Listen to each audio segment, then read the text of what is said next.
이게 불이 꺼져 있는데요, 자매님? 네, 그럼 이제 말씀 시작하도록 하겠습니다. 우리 지난 시간에 저기 성경 보지 마시고 지난 시간에 배웠던 말씀이 혹시 기억나시는 분 계세요? 온갖 좋은 것들이 네. 빛들이 아버지께서 내려주신다. 하나님은 좋은 것을 주신다. 네. 네, 아니 말씀을 꼭 암송하지 않으셔도 되고 생각나는 어떤 명제 같은 거 얘기하셔도 돼요. 하나님은 뭐 어떠시다, 시험은 어떻다, 뭐 이런 얘기. 네. 오태창재님 뭐 기억나는 거 있어요? 시험과 유혹과 여러 가지 또 하나님이 어떤 분이신가 하는 것에 대해서 지난 시간에 우리 나눈 것들 기억나는 거 있어요? 생각을 해봐야 될 것 같아요. 이제부터 생각을 해봐야 돼요? 네. 또 시험은 어떻다 기억나는 거 있어요? 지난 시간에 배웠던 거? 시험 아니면 뭐 하나님은 어떤 분이시다 이런 것들? 시험이 자기 욕심으로 시작되는 거예요. 네. 그래서 그것이 커지고 죄가 관영해지는 것이고. 도표 그렸던 거야? 네. 뭐든지 다 생각나시는 거 얼마나 기억하고 있으신지 한번 여쭤보는 거예요. 예. 시험을 받을 때 우리가 두 가지 태도가 있다 그랬죠. 예. 딱 외부에서 이거는 처음엔 시험으로 다가오지 않아요. 어떤 시련이나 환난, 고난 같은 거죠. 그런데 그것이 우리의 심령 안에서 우리 안에 어떤 정욕과 욕심이 있을 때 그것에 끌려서 이 사람에게 이제 그거는 시험이 되는 거죠. 그렇게 해서 시험에 걸려 넘어지고 결국 죄를 낳게 되고 그 죄는 다시 사망으로 우리를 이끌어가는 그런 케이스가 있고, 또 한 가지의 경우는 그러한 시험 속에서 우리가 우리 개인 인간의 눈으로 그것을 보는 게 아니라 거대한 하나님의 계획 안에서 하나님의 섭리 안에서 지혜의 눈으로 그것을 바라보면서 인내로 그것을 잘 견뎠을 때 하나님께서 우리에게 생명의 면류관을 주시겠다. 그래서 그것을 받는 사람, 이렇게 두 가지의 태도가 있다는 것. 그리고 시험은 결코 하나님께서 우리를 그런 어떤 유혹에 결코 넘기시는 분이 아니라는 거. 예.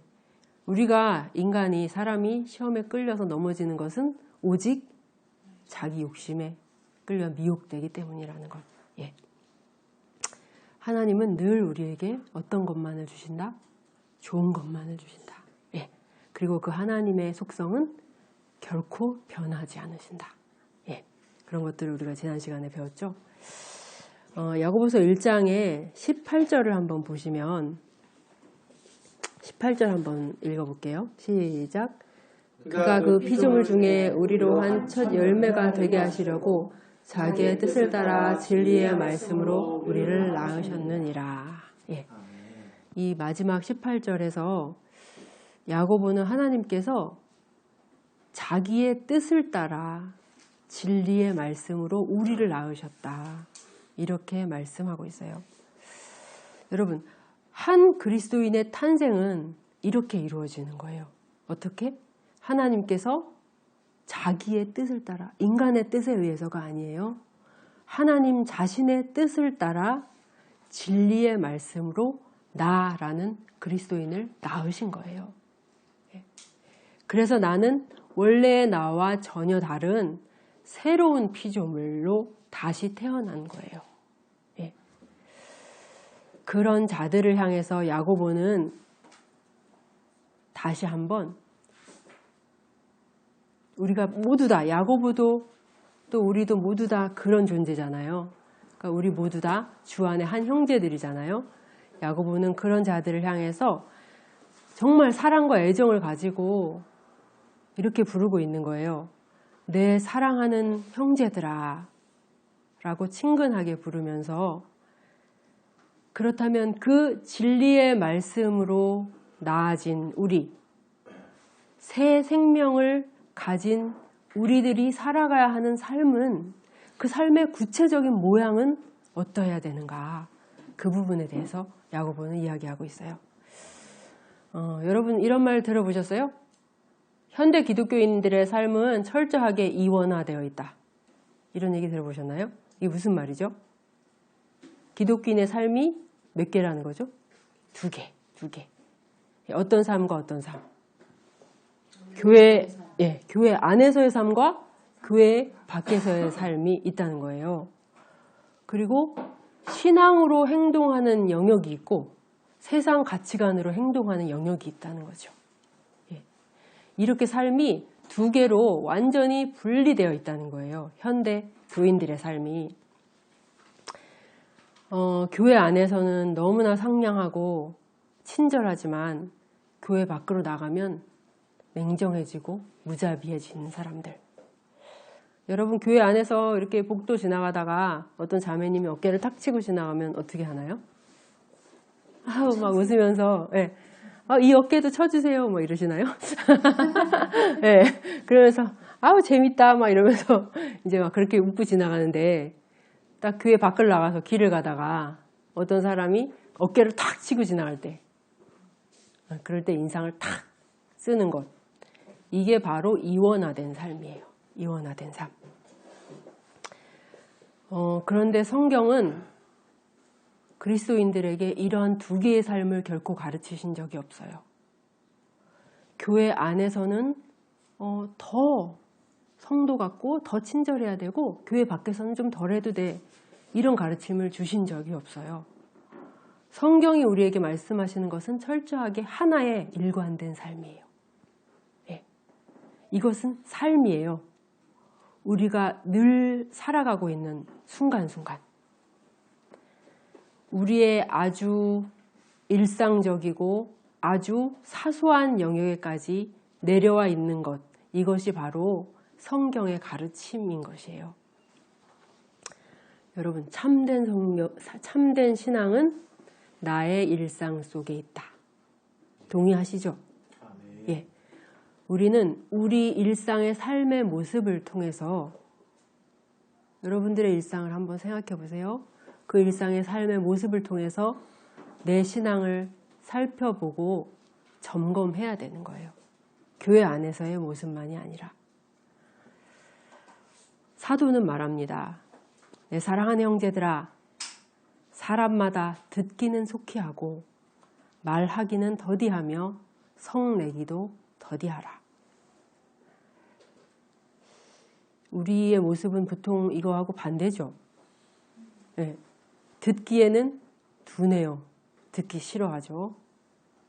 그리고 말하는 거는 다다다다다 하고 싶은 말은 막 해야 돼요. 빨리빨리. 그리고 화는 잘 안 참아요. 속히 하죠. 화내는 일을. 이 듣는 것과 말하는 것과 성내는 것, 이 세 가지는 서로 무슨 관계가 있을까요? 한번 누군가가 어떤 분이 이 세 개를 넣어가지고 말을 한번 만들어 보시겠어요? 화내는 거, 성내는 거. 말하는 것, 듣는 것, 성내는 것을 넣어서 한 문장을 만들어 보세요. 서로 연결해서. 제가 먼저 해볼게요. 다른 상대방의 말을 잘 안 듣고 내 말만 하면 상대는 화를 낸다. 또 어떤 말을 만들 수 있을까요?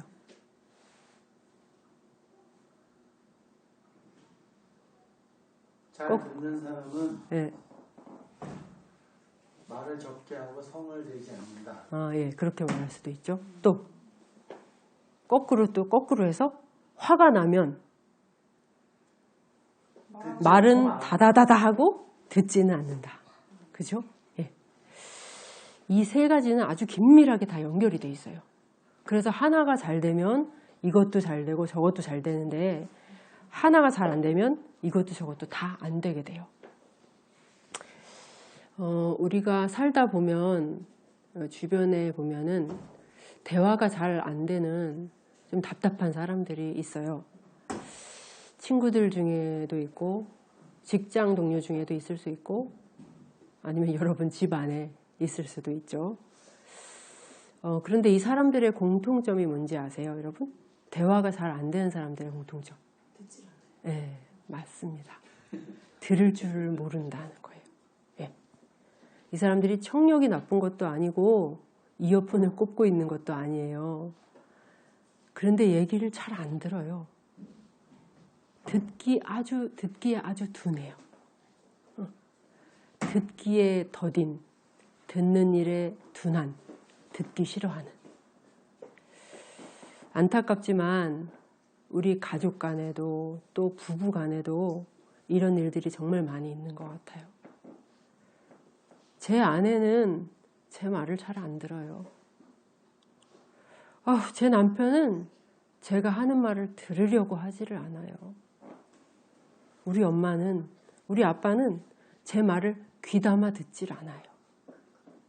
이런 말들 너무 많이 하고 듣죠.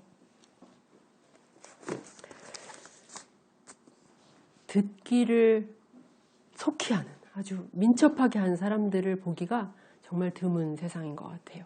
네. 그러나 드물지만은 들을 줄 아는 사람들도 있어요. 잘 듣는 사람들. 혹시 여러분 주변에 나는 이 사람하고 얘기할 때 이 사람이 내 얘기를 참 잘 듣고 있는 것 같다는 그런 느낌을 받는다. 이렇게 생각되는 사람이 혹시 있으세요? 이렇게 듣기를 속히 하는 사람, 잘 듣는 사람들의 공통점은 뭘까요? 네, 그거는 이제 나중에 그 결과로 그럴 수 있는데, 듣기에 민첩하다, 잘 듣는, 경청하는 이런 사람들의 공통점은, 이런 사람들은 배울 자세가 돼 있는 사람들이라는 거예요. 또 고칠 자세가 되어 있는 거라는 거예요. 이 사람은 자기가 많은 것을 배워야 할 사람이라는 것을 인정하는 사람이에요. 듣기를 속히 하는 사람은. 나이가 들면은 여러분 고집 세진다는 말 많이 들어보죠. 예. 나이 많은 분들은요, 경험도 많고 그간 쌓이고 들은 것들도 많아요. 예. 그렇기 때문에 젊은 사람들이 앞에서 얘기를 할 때 속으로, 야, 네가 뭘 안다 그러냐, 내가 네보다 살아도 40년 더 살았다, 이런 생각을 갖고 듣기가 쉬워요. 이런 분이 상대 얘기를 잘 들을까요? 듣지 않죠. 잘 안 들어요. 네. 듣지 않는 사람, 자기 자신이 다 안다고 생각하고 자기가 아는 게 많다고 생각하고 그게 다 옳다고 생각하는 사람은 더 이상 배우려고 하지를 않아요. 대화 상대를 깔보고 존중하지도 않죠. 그러니 상대의 말을 경청하려는 태도는 당연히 없을 거예요. 물론 우리가 듣기를 아주 속히 하는 영역도 있어요.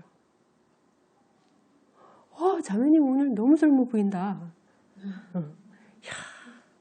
역시 지연 자매는 달라. 어떻게 이런 것까지 챙길 생각을 했어. 넘사벽이야. 막 이런 얘기들. 나를 칭찬하고 세워주는 말, 또 내 의견에 동조해주는 말, 이런 거를 듣는 일에는 진짜 광속같이 민첩함을 보이죠. 이런 말은 귀에 쏙쏙 들어와요. 그렇지만 쓴소리를 듣는 것은 싫어한다면 그 사람에게는 진정한 성장과 발전이 없을 것입니다. 아프지만 건설적인 조언을 듣는 일에도 우리는 민첩해야 돼요. 이렇게 속히 듣는 자세는 배우려는 자세를 가진 겸손함이다. 첫 번째가 그것이고요. 그 다음에 두 번째로 듣기를 속히 하는 것은 또 어떤 거냐면, 나는 당신을, 자 여러분 생각해 보세요. 어떤 사람이 들으려고 경청하고 그 사람과 눈을 마주치고 진지하게 앉아서 그 사람의 입술을 바라본다는 것은 나는 당신을 이해하기를 원합니다 라는 메시지예요. 그러면 상대의 말을 듣지 않는다는 건 뭘까요? 상대를 이해하려는 마음이 없는 거죠. 상대방의 마음을 헤아려 보기를 원하지 않는 거예요. 이런 대화에는 여러분도 하루에 수많은 대화를 하잖아요. 뭐 집에서든 어디서든 수많은 대화를 하지만 이런 대화는 결코 마음과 마음이 오갈 수가 없어요. 예, 그냥 말만 오가는 거예요. 말만. 듣기에 문제가 있을 때 우리에게는 실로 아주 많은 관계의 어려움이 생겨요. 예. 성경은 우리에게 말씀하십니다. 듣는데 민첩한 사람이 되라. 듣기를 속히 하여라. 잘 들어라. 우리가 이 명령에 더 귀를 기울여야 하는 까닭은 바로 이 듣는 태도가 사람들의 말을 듣는 것에만 적용되는 것이 아니고 하나님의 말씀을 듣는 일에도 고스란히 적용되기 때문이에요. 듣기에 더디고 상대방의 말을 듣기를 싫어하는 사람은 하나님의 말씀을 듣는데도 동일한 태도를 보여요. 이것이 그 사람의 마음의 자세이고 근본적인 듣기 태도이기 때문에 그래요. 우리는 자주 하나님의 말씀을 읽고 듣죠. 그리고 삶의 어떤 순간에 말씀이 생각나고 또 마음에 이렇게 말씀이 들려올 때가 있어요. 그때 우리는 듣기에 민첩해야 돼요. 주님의 말씀으로부터 항상 배우려는 자세가 있어야 되고 언제든 나 자신을 교정할 준비가 되어 있어야 돼요. 이것은 그래서 정말 겸손한 태도예요. 잘 듣는다는 것은 배우려는 자세가 있는 것이고 그리고 나를 고치고 교정하려는 자세가 있는 것이에요. 그러므로 이것이 없다는 것은 하나님의 말씀을 듣는데도 굉장한 장애를 초래해요. 여러분의 듣기는 어떠한가? 나는 듣기에 민첩한 자인가? 아니면 듣는 일에 둔하고 듣기 싫어하는 자인가? 지난 한 주간 여러분이 말씀을 묵상하시면서 혹시 삶에서 적용해 보려고 노력하셨는지 모르겠는데 만약에 그것이 잘 안 되셨다면 이번 주 한 주간 남편이나 아내의 말을 듣는 나의 자세, 그리고 아이들의 말을 듣는 나의 자세, 그리고 하나님의 말씀이 들려올 때 그것을 듣는 나의 자세를 잘 점검해 보시기를 바라요. 듣기 속히 하라. 두 번째로 야고보 사도는 더디해야 할 것을 이야기해요. 더디게 해야 될 것 두 가지. 뭐하고 뭐죠? 예, 말하는 것과 성내는 것. 야고보 사도는 먼저 말에 대해서 얘기하는데요. 그리스도인들의 말의 생활이 어떠해야 되는가? 말하기를 더디하라. 말하기를 더디한다는 것은 어떤 걸까요? 오영환 형제님 이렇게 말하는 건 아니겠죠? 이런 말 하는 건 아니겠죠? 예. 자, 말하기를 더디하라. 어떤 말이죠? 그 상대방의 말에 대해서 예. 그러니까 빨리 판단하고 결론을 내려서 예. 얘기하라. 예. 급하게 말하지 말고 말을 지연시키라는 거예요. 예. 말이 나오는 시간을 늦추라는 거예요. 방아쇠를 당기면 총알이 펑 튀어나오듯이 그렇게 급하게 말을 쏟아내지 말고 말을 지체하라, 연기시켜라 이런 뜻이에요. 지금은 참 말이 많은 세상, 정말 혀가 바쁜 세상이죠. 사람들은 서로 말하기 위해서 안달이 나 있는 것 같아요. 네. 먼저 말하고 더 많이 말하려고. 자기가 하고 싶은 말을 꿀꺽 삼키면서 참는 사람들이나 신중하게 2번, 3번 생각해보고 말하는 사람들을 찾아보기가 너무 어려운 시대예요. 그냥 생각나는 대로. 어떨 때는 생각하기도 전에 말이 뿅 먼저 튀어나가는 거죠. 우리는 참 말을 많이 하고 급히 냅니다. 하고픈 말을 잘 참지도 못하고 이렇게 남겨두지를 못해요. 그러나 우리가 그렇게 하고 난 다음에 내가 진짜 쓸데없는 말을 했구나. 내가 요 말은 안 했어도 되는데 이렇게 후회할 때가 얼마나 많습니까? 우리보다 많이 배운 분들은 말을 좀 더디하는 품격을 가지고 있을까요? 가끔 제가 청문회나 대정부 질문 하는 그런 동영상 혹시 보신 적 있으신가요? 예, 장관 청문회 할 때나 이럴 때 그거 보면 말하는 시간이 정해져 있어요. 그리고 시간이 딱 끝나면 마이크가 꺼져요. 예, 그런데 마이크 꺼지거나 말거나 계속 얘기합니다. 계속. 예. 어떨 때는 두 사람이 동시에 계속 얘기해요. 예. 전혀 듣지 않고 자기 할 말을 그냥 하는 거죠. 글도 똑같죠. 글. 글은 말을 적어놓은 거잖아요, 여러분. 그죠? 예. 여러분 이번 코로나 사태에 대한 기사들을 많이 보고 계시죠? 하루에 보통 몇 편 정도 보시나요, 기사를? 그야말로 기사들이 그냥 쏟아져 나와요, 쏟아져 나와. 그냥 나온다는 말로는 부족해요. 제가 화요일에 하루 동안에 포털에 올라온 코로나 관련 기사를 검색을 해봤어요. 하루에 코로나에 관련된 것만 몇 건 정도 나왔을까요? 맞춰보세요, 대충. 39,300건. 3만 9천. 예, 저도 깜짝 놀랐어요. 하루가 맞아요? 하루에, 화요일 하루 동안. 제가 하루로 해갖고 검색을 했거든요. 참, 그러니까 한 가지 보면 밑에 또, 그러니까 언론도 엄청 많은가 봐요, 우리나라에, 언론사도. 참, 이게 뭐 엄청 큰 나라도 아니고, 인구가 많은 나라도 아니고, 이 조그만 나라에 한 가지 주제에 대해서 하루에 거의 4만 건 가까이 기사가 올라온다는 건 정말 놀라운 일입니다. 그 가운데에 정말로 필요한 기사들, 정말로 정확한 정보를 전달하는 그런 기사들은 얼마나 될까요? 상당수가 몰라도 그만인 그런 가십거리들을 다 다루고 있고 또 사실과 다른 엉터리 기사들도 천지입니다.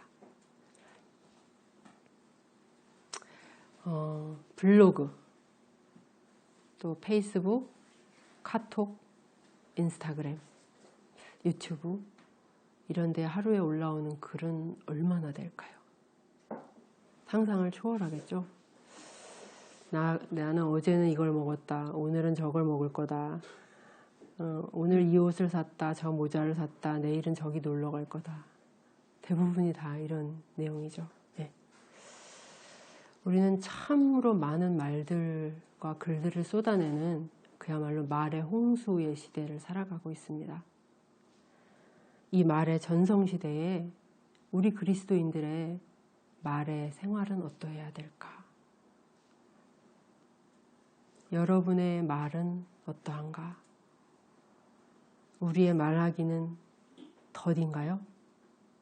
우리는 말을 잘 절제하고 있나요? 야고보는 우리가 하는 말을, 우리의 말의 생활을 들여다보면 우리의 신앙이 어떠한지를 알 수 있다고 말해요. 우리 여기 26절 한번 읽어볼게요. 맨 밑에 26절 시작. 누구든지 스스로 경건하다 생각하며 자기 혀를 제갈 물리지 아니하고 자기 마음을 속이면 이 사람의 경건은 헛것이라.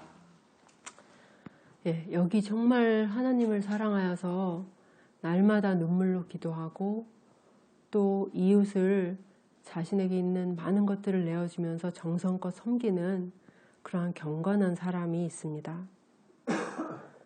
그런데 이 사람이 말을 잘 절제하지 못하는 사람이라면 야고보 사도는 말합니다. 이 사람의 경건은 헛것이다. 말이 우리의 신앙에 있어서 굉장히 중요한 지표가 된다는 거예요. 야고보서를 읽고 묵상하면서 얻을 수 있는 중요한 결론 중에 한 가지는 이거예요.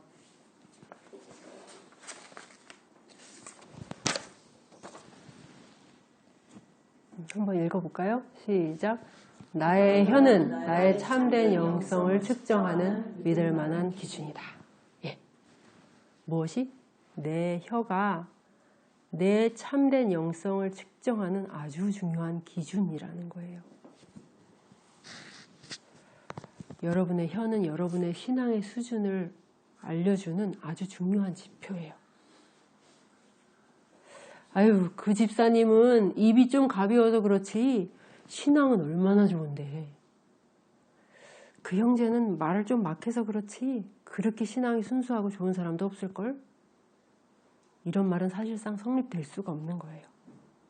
네.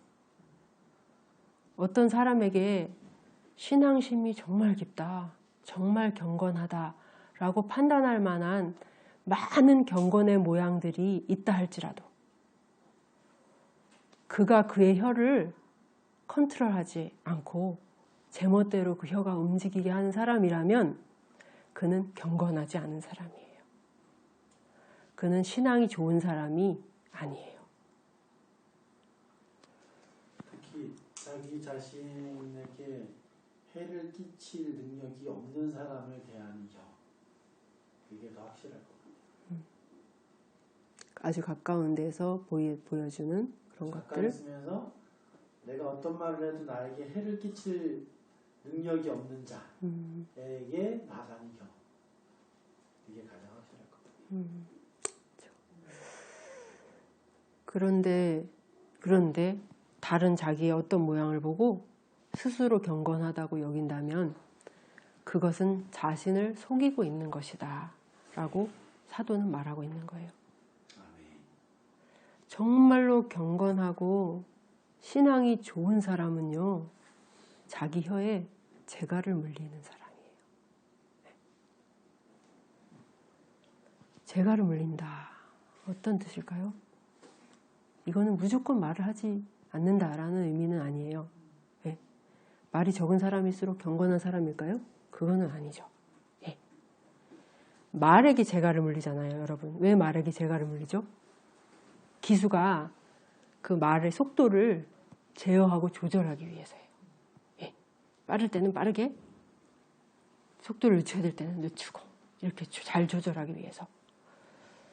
그러므로 혀에 재갈을 물린다는 것은 자기 혀를 잘 조절하고 통제한다는 거예요. 경건한 사람, 여러분, 내가 신앙이 좋은 사람인가 판단하고 싶으시죠? 어떤 때는 좋은 것 같기도 하고 어떤 때는 아닌 것 같기도 하고, 정말 그 중요한 기준 중에 하나는 내가 내 혀를 통제하는 자인가를 보면 돼요.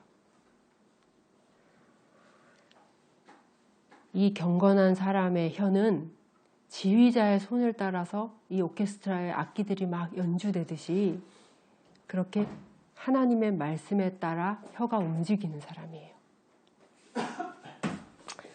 심한 말이 막 목구멍까지 딱 올라왔지만 온순한 혀는 곧 생명나무지만 패역한 혀는 마음을 상하게 하느니라 라는 잠언 말씀을 딱 기억하고 혀를 낮추는 거예요. 움직이지 않게 하는 거예요. 용서하지 않겠어 라고 말하고 싶었지만 70번씩 7번 용서하라는 그 주님의 말씀이 떠오를 때 그 말을 꿀꺽 삼키는 자예요. 거짓말로 위기를 모면하고 싶었지만 정직한 자를 기뻐하신다는 그 말씀을 생각하고 거짓으로 향하는 혀를 거두어 두리는 거예요. 이게 바로 혀에 재갈을 물리는 거예요. 말을 속히 하는 사람들로 가득해서 정말로 하루도 조용할 날이 없는 이 소란한 세상에서 여러분, 우리는 세상 사람들과는 다르게 말을 더디하는 사람이 됩시다. 네. 우리의 혀에 재갈을 물립시다. 내 혀가 내 마음과 욕망을 따라 움직이는 것이 아니라 하나님의 말씀을 따라서 움직이게 합시다. 그것이 참된 경건이요, 세상과 구별되는 성도의 거룩한 말의 생활입니다. 그 다음에 또 더디해야 할 것 하나는 성내는 것입니다. 성내기를 더디하여라. 화를 더디게 내라. 더디게. 네. 여러분은 화를 잘 내는 사람인가요? 아니면 화를 잘 안 내는 사람인가요? 잘 내시는 분, 잘 안 내시는 분. 안 드신 분은 뭡니까?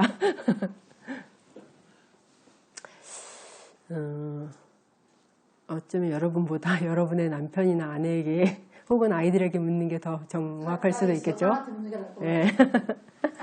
많이 평균 이상. 평균 이상 화를 낸다고?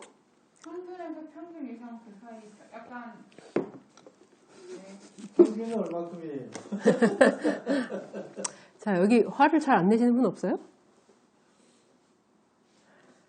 만약에 여러분이 화를 대찬이 형이 잘 안 내는 것 같아요. 그런가요, 형제님? 대찬이 형이. 만약에 대차 형제님이 화를 잘 안 내는 분이라면 화가 안 나서 안 내는 것인가요? 아니면 나는데 잘 참는 것인가요? 속으로 화를 내는 화는 나는데 네. 속에서 화가 나는 거하고 화를 내는 건 조금 다른 것 같아요. 어떠세요? 속에서 화가 나지 말아야 한다. 밖으로 화를 내지 말아야 한다. 어떤 게 더 어려울까요? 속이요. 속에서 화가 나지 말아야 된다. 밖으로 화를 내지 말아야 된다. 두 개 다 어렵죠. 두 개 다 하지 네. 말아야 돼요. 네, 정말 그리고 두 개 다 어렵죠. 첫 번째 게 훨씬 더 어려울 것 같습니다. 그렇죠. 그건 제가 어떻게 못하잖아요. 화가 나는데. 그러니까 아니 할 수 있어요. 할 수 있지. 그러니까 성화될수록 화 자체가 네, 화가 안 나죠. 네.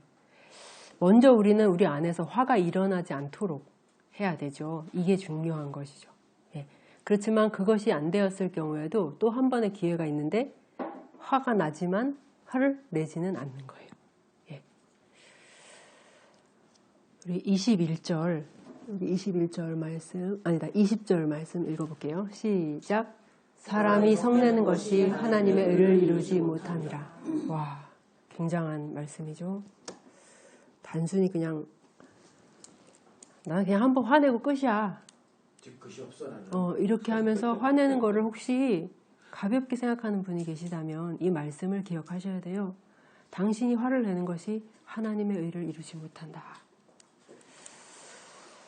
이 하나님의 의라고 하는 부분을 영어 성경들을 보면 하나님께서 원하시는 의, 하나님께서 요구하시는 의, 바라시는 의 이렇게 되어 있어요. 하나님께서 우리에게 바라시는 의가 있죠. 우리에게 요구하시는 하나님의 의가 있어요. 그런데 우리가 화를 내고 있는 그 모습 하나만으로도 그 하나님의 바라시는 형상이 완전히 물거품이 된다는 것이에요. 인간이 화를 내지 않고 산다는 것은 불가능한 일이겠죠. 불가능. 그리고 때로는 정의의 관점에서 화를 내야 될 때도 있어요. 여러분 길을 가는데 3-4살짜리 애가 이렇게 있는데 그 앞에 어른이 서서 애 뺨을 계속 때리고 있어요. 아이를 막 때리고 있어요. 화가 나죠. 그거 보면 가갖고 손을 딱 잡으면서 도대체 뭐 하는 짓이냐고 애를 데리고 이렇게 화를 내겠죠. 그리고 또 우리 아이들이 정말 죄의 길을 계속 갈 때 고집하면서 부모님의 말씀을 거역하고 해서는 안 될 일을 계속 고집스럽게 행할 때 부모는 화가 납니다. 그 아이를 보면서 당연히 화가 나겠죠. 정말로 이 아이를 아끼고 사랑하기 때문에 일어나는 분노죠. 우리 주님도 아버지의 성전이 더럽혀졌을 때 채찍을 휘두르시면서 분노하셨어요. 야고보서의 이 말씀은 이런 의로운 분노까지 금지하는 것은 아니에요. 이러한 의분은 마땅히 있어야 돼요. 그런데 우리가 일상의 삶에서 화를 내고 성내는 것은 대부분 다 이런 영역이 아니에요. 내가 어떨 때 화를 내나 한번 잘 생각을 해보세요. 내가 원하는 대로 되지 않을 때, 사람들이 나를 무시하는 것 같을 때 왠지, 또 내 의견에 동의하는 사람이 하나도 없을 때,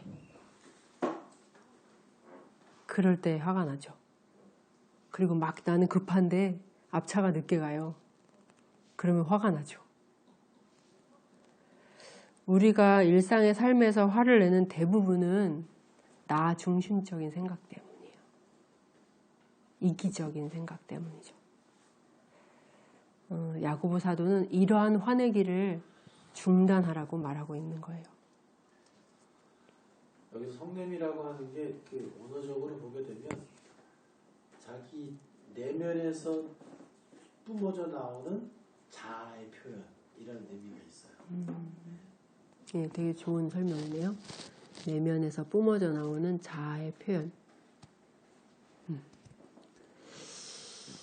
화내는 모습은 정말 너무나 보기가 흉해서 하나님의 의를 단번에 깨트려 버리기에 충분하다. 우리가 뭐 누군가를 위해 기도하고 복음을 전하고 온갖 선한 일을 다 할지라도 불같이 화를 내고 쉽게 화를 내는 그 모습은 그 전에 모든 것들을 다 무너뜨리기에 충분해요. 예. 그래서 성경은 우리에게 성내기를 더디하라 이렇게 말씀하고 있어요. 화를 아예 안 낼 수는 없지만 화내는 것을 최대한 늦출 수는 있어요. 그렇죠?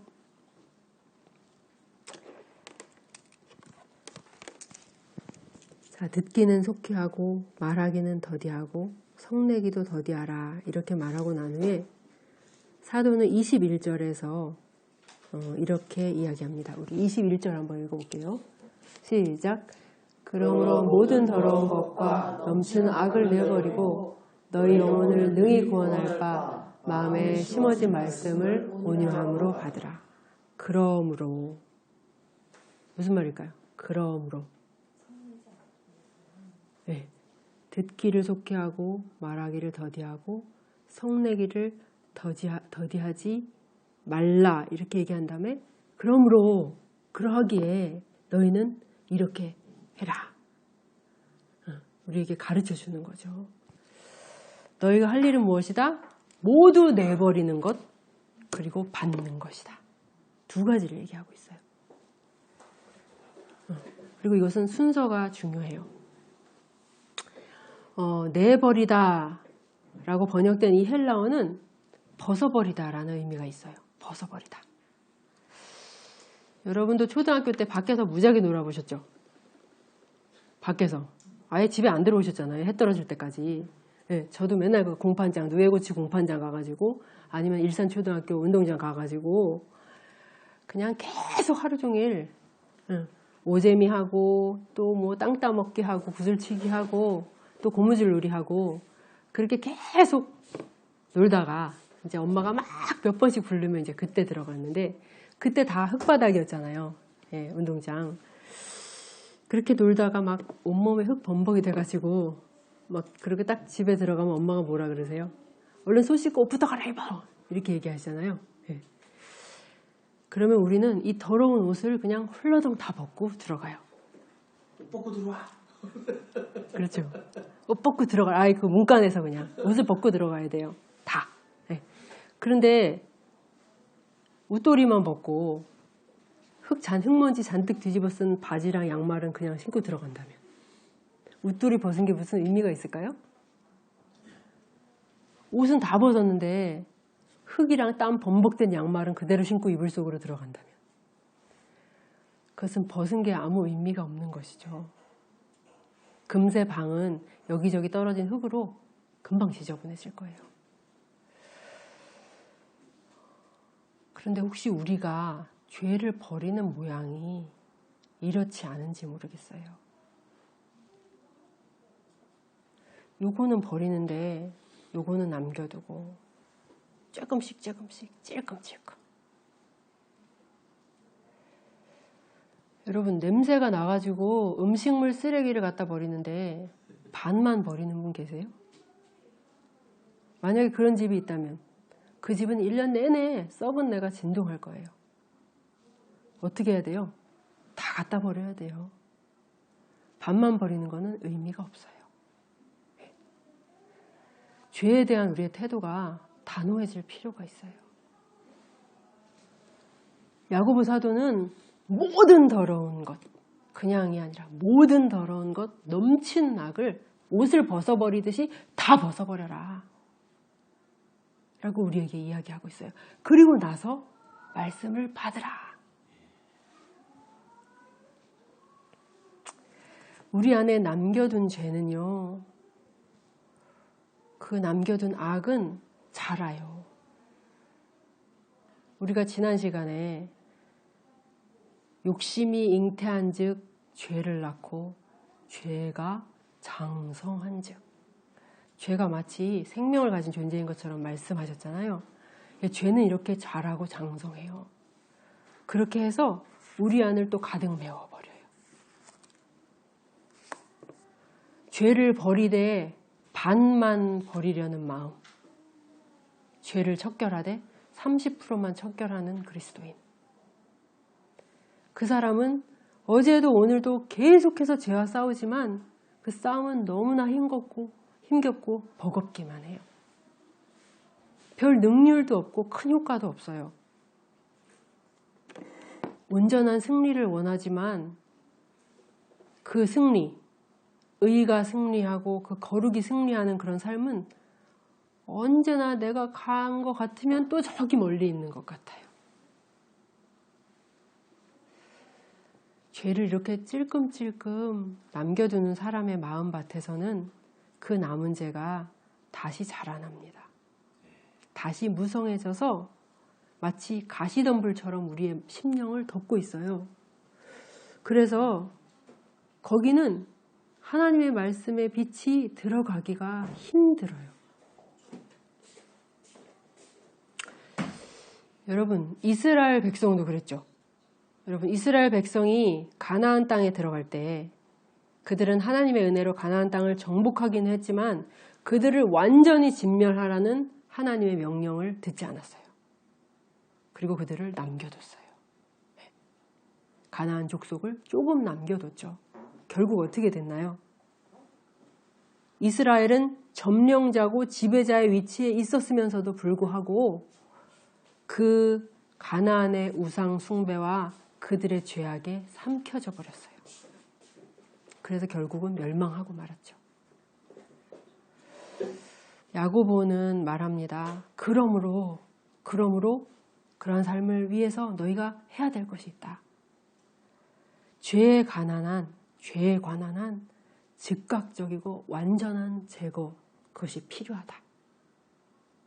작은 누룩이 온 떡덩이를 뜨게 하는 거랑 똑같은.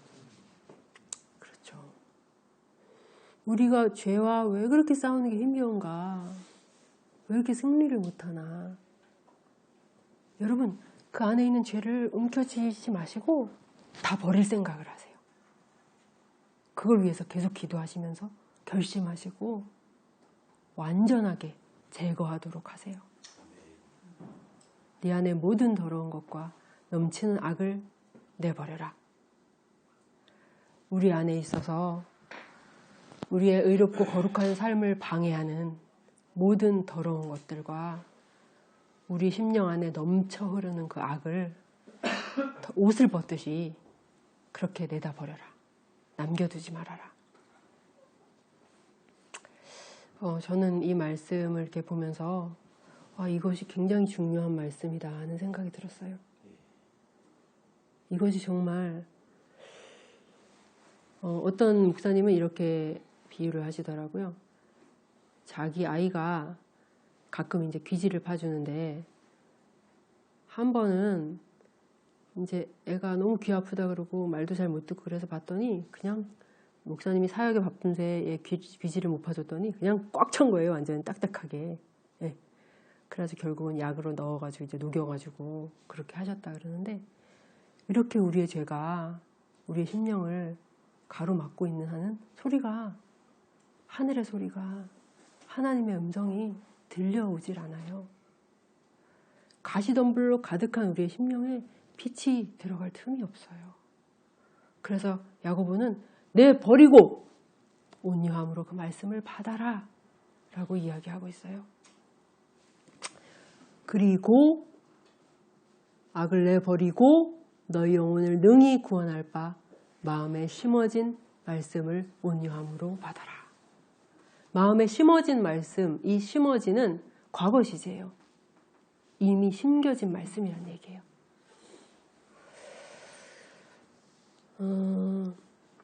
여기서 너희의 영혼을 능히 구원할 바라고 이야기하시는 이 구원의 동사의 시제는요, 과거가 아니에요. 이건 현재 분사예요. 계속 구원하고 계시는 말씀이 너희 안에 심겨져 있다 이미. 그렇게 얘기하시는 거예요.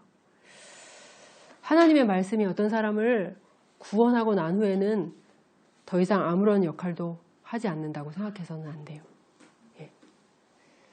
우리가 앞에서 아까 맨 처음에 이 시간을 시작하면서 나눴던 자기의 뜻을 따라 진리의 말씀으로 우리를 낳으신 그 말씀이 우리 안에 심겨져 있어요. 예. 그런데 그것을 우리가 필요한 건 뭐예요? 온유함으로 그것을 받는 거예요. 예. 그리스도인은 누구인가? 바로 그리스도인은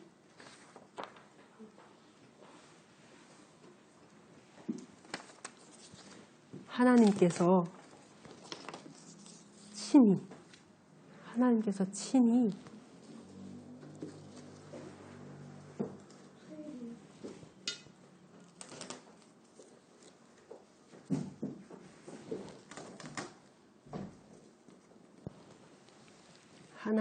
친히 자신의 살아있는 말씀을 심령에 심어 놓은 자가 바로 그리스도인이에요. 예레미야서에도 이거 비슷한 말씀이 있는데요. 예레미야 우리 31장 33절 한번 찾아볼게요. 여기 안 찾으셔도 되겠네요. 제가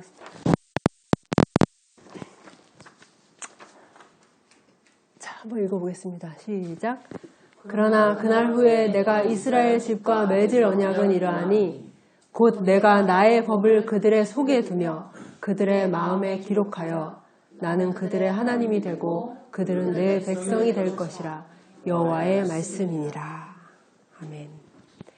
하나님께서는 이미 예레미야를 통해서 이것을 약속해 주셨어요. 내가 나의 법을 친히 내 백성의 속에 두고 거기에 기록하겠다.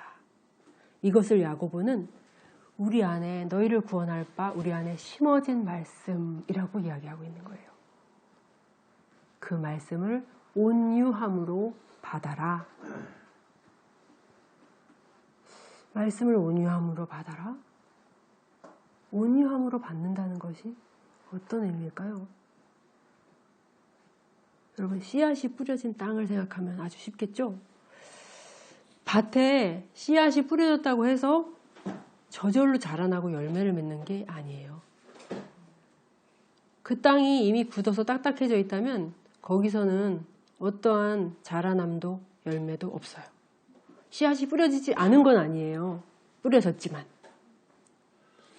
그러므로 뿌려진 씨앗이 자라나고 열매를 맺기 위해서는 촉촉하고 부드러운 흙이 필요해요.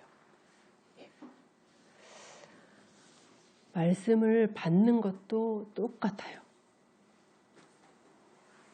우리는 이렇게 말하죠. 하나님의 말씀은 살아있고 운동력이 있어서 좌우에 날선 예리한 검과 같고 우리의 관절과 골수를 찔러 쪼개기까지 한다.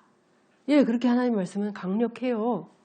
그런데 그 하나님의 말씀이 정말 살아계시고 강력할지라도 우리가 이 말씀에 순종하려는 자세가 없이 나의 것으로 그것을 하려는 자세가 없이 받으면 그것은 아무런 유익이 없어요. 이것은 씨앗의 문제가 아니에요. 씨앗은 아무런 문제가 없어요. 여기서 받아라 라고 하는 이 단어는 이 단어의 뜻을 찾아보면 끌어안다는 의미가 있어요. 누군가가 뭘 줬어요? 그럼 이거를 그냥 이렇게 쥐고 있는 게 아니라 이것을 끌어안고 품는 것. 그래서 내 것으로 하는 것을 이야기해요. 이런 교회에 대해서 바울이 아주 기뻐한 구절이 있는데요. 데살로니가 전서 2장 13절 한번 볼게요. 데살로니가 전서 2장 13절.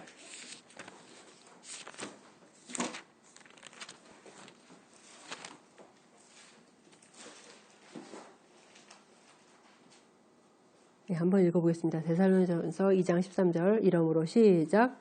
이러므로 우리가 하나님께 끊임없이 감사함은 너희가 우리에게 들은 바 하나님의 말씀을 받을 때에 사람의 말로 받지 아니하고 하나님의 말씀으로 받음이니 진실로 그러하도다.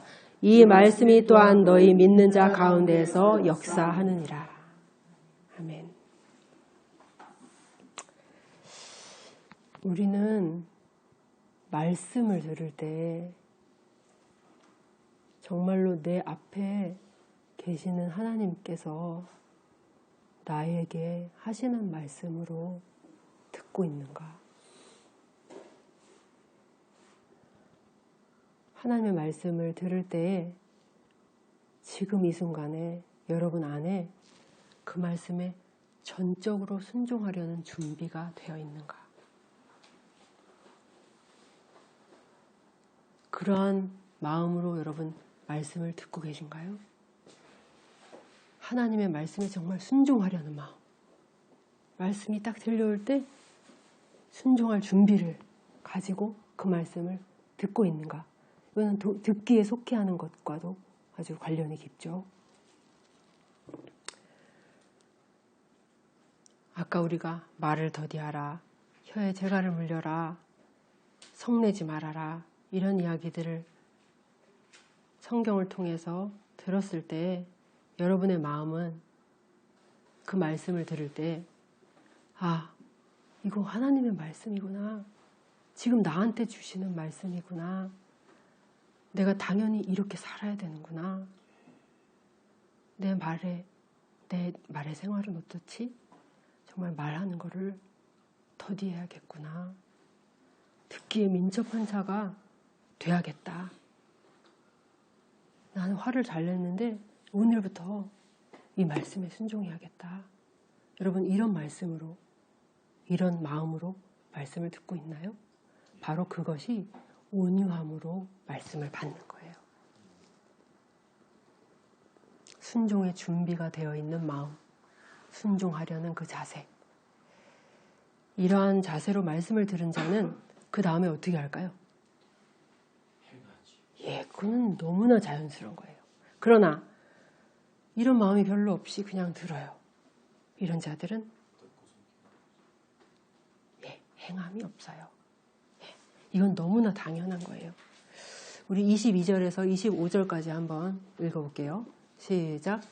너희는 말씀을 행하는 자가 되고 듣기만 하여 자신을 속이는 자가 되지 말라. 누구든지 말씀을 듣고 행하지 아니하면 그는 거울로 자기의 생긴 얼굴을 보는 사람과 같아서 제 자신을 보고 가서 그 모습이 어떠했는지를 곧 잊어버리거니와 자유롭게 하는 온전한 율법을 들여다보고 있는 자는 듣고 잊어버리는 자가 아니요 실천하는 자니 이 사람은 그 행하는 일에 복을 받으리라. 말씀을 이런 온유함, 순종의 자세로 받는 자는 행한다. 그는 말씀을 행하는 자예요. 야고보는 22절에서 말하죠. 너희는 말씀을 행하는 자가 되고 듣기만 해서 자신을 속이는 자가 되지 말아라. 여기서 행하는 자, 속이는 자라는 이 표현들은 어떤 일시적인 행동을 이야기하는 게 아니라 습관적이고 그 사람의 특징적인 표현이에요. 그 사람의 특징이에요, 이게. 그 사람의 습관이에요. 여러분, 듣기만 하는 사람의 문제가 뭡니까? 그가 들은 거를 자기 걸로 착각한다는 거예요. 듣기만 했는데. 들은 것만으로 자기가 그렇게 된 줄로 생각하는 거예요. 실제로는 그렇지 않은데 자기와 하나님 사이에는 지금 아무 문제가 없고 바른 관계에 있다고 그렇게 생각하는 거예요. 스스로 속이게 되는 거죠. 심지어 그 말씀을 준비해서 전했다고 생각해서 그걸 자기가 행했다고 믿는 경우도 있어요. 그렇죠. 그거는 말씀을 가르치면서 그 말씀이 자기 거인 거로 믿는 수많은 설교자들도 있죠. 교사들. 이 굉장히 위험한 일이죠. 절대 그 사람 것이 된 게 아니에요. 예. 여러분, 듣는 거는 정말 좋은 일이지만 듣는 것이 나에게 그 율법이 약속하신 생명과 복을 가져다 주는 게 아니에요. 듣기만 하는 것으로 그것이 나에게 오는 것이 아니에요. 듣기만 하는 사람은 정확하게 어떤 사람인가 비유를 들어서 얘기하죠. 야고보가. 누구든지 말씀을 듣고 행하지 아니하면 그는 거울로 자기의 생긴 얼굴을 보는 사람과 같아서 자기 자신을 보고 가서 그 모습이 어떠했는지를 곧 잊어버리거니와. 자, 여러분, 밥을 이렇게 먹습니다. 이제 립스틱을 그 전에 이렇게 발랐겠죠.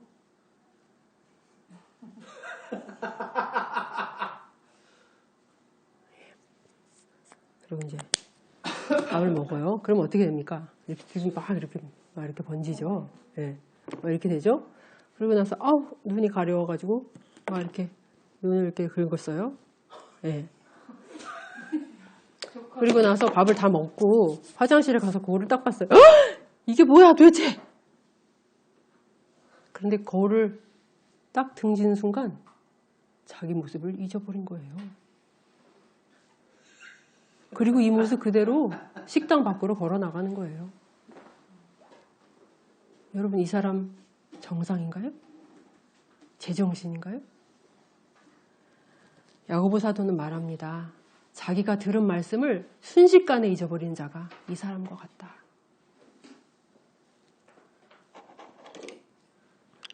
닦으셔야 될 것 같은데. 네?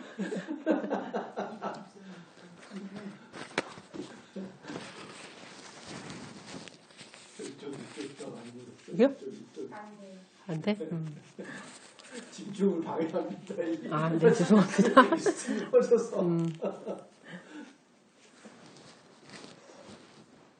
여러분은 그동안 들으신 말씀들을 마음에 얼마나 간직하고 살아가시나요? 그 말씀들이 얼마나 많이 남아있고 기억이 나나요? 대부분 잊지 않고 계신가요? 25절 말씀입니다. 자유롭게 하는 온전한 율법을 들여다보고 있는 자는 듣고 잊어버리는 자가 아니요 실천하는 자니 이 사람은 그 행하는 일에 복을 받으리라. 여기 온전한 율법을 들여다보고라는 이 단어는 꼬맹이들이 왜 이렇게 조그만 벌레 같은 거 이렇게 딱 발견했을 때 막 모여가지고 되게 자세히 보잖아요. 그 단어예요. 이렇게 자세히 관찰하는 것, 그렇게 바라보는 걸 얘기해요. 하나님의 말씀을 온유함으로 받는 자, 하나님의 온전한 율법을 이렇게 들여다보고 있는 자는 잊어버리지 않는다. 잊어버리는 자가 아니다. 그는 들은 말씀을 잊어버리지 않아요. 그 말씀이 그의 심령에 계속 남아서 메아리 쳐요. 메아리 아시죠, 여러분? 메아리. 계속 들려오는 거예요, 나에게 그 말씀이. 계속 생각이 나는 거예요. 이렇게 말씀을 간직하고 계속해서 생각하며 그래서 그 말씀이 살아있는 자는 불순종이 순종보다 더 힘들어요. 그는 당연히 그 말씀을 행하며 살아요. 그는 실천하는 자예요. 말씀을 행하는 자예요. 그에게 하나님께서 어떤 약속을 주십니까? 이 사람은 그 행하는 일에 하나님께서 말씀하시는 거예요. 복을 받을 것이다. 복이 있을 것이다. 내가 너에게 복을 주겠다. 나는 그 말씀 알아요. 성경에 이렇게 나와 있잖아요. 그리고 막 줄줄 암송도 하죠. 그런데 우리의 들음이, 우리의 알미 순종으로 연결되지 않는다면 우리의 들음은 아무것도 아니에요. 듣기만 하는 그 들음은 우리를 자기 기만이라는 아주 위험한 늪으로 계속해서 끌고 들어갈 거예요. 지금도 많은 사람들이 유튜브를 통해서 아주 좋은 설교들을 많이 들어요. 그러면서 지식을 많이 쌓죠. 예. 그런데 행하지도 않아요. 그렇게 훌륭한 말씀들을 그렇게 많이 들으면서 행하지 않을 때 그는 정말 스스로가 그렇게 된 줄로 착각할 뿐 아니라 교만의 자리에 올라가서 정말로 힘든 사람이 돼요. 순종하지 않으면 우리의 신앙이 정말로 이렇게 되돌릴 수 없는 이 완고하고 굳은 자리로 갈 수 있다는 거예요. 들은 거는 나의 신앙이 아닙니다. 아는 것은 나의 신앙이 아니에요. 내가 그 삶을 살아간다. 그러면 나는 그것을 진짜로 아는 거예요. 그것이 나의 신앙이에요. 그것이 믿음이기도 하죠. 야고보의 오늘 말씀은 그것입니다. 우리가 나는 듣는 거 잘 안 돼. 듣기 싫고 또 말도 이 말을 정말 하고 나서 후회하는 게 많은데 혀에 재갈 물리는 게 너무 안 돼. 그리고 그냥 화가 확 나버려. 확 내버려. 이건 너무 힘든 일이야. 라고 이야기하잖아요. 여러분 그 삶에서 정말 벗어나고 싶으시면요. 먼저 우리 안에 있는 그것을 방해하는 더러운 모든 것, 악을, 넘치는 악을 내다 버리세요. 먼저. 그게 뭔지를 조사하세요. 그리고 나서 하나님께서 우리의 귀에 말씀을 들려주실 때에 우리의 그 말씀을 정말 순종하려는 그런 마음으로 받으세요. 하나님께서 우리 안에 심어주신 말씀, 그 생명의 말씀, 끝날까지 우리와 함께 하시며 우리를 온전한 구원에 이르게 하실 그 진리의 말씀 안에 날마다 순간마다 거하십시오. 우리 지난 시간에 배웠죠. 너희 내 안에 거하라. 이 말씀들이 사실 다 연결되는 거예요.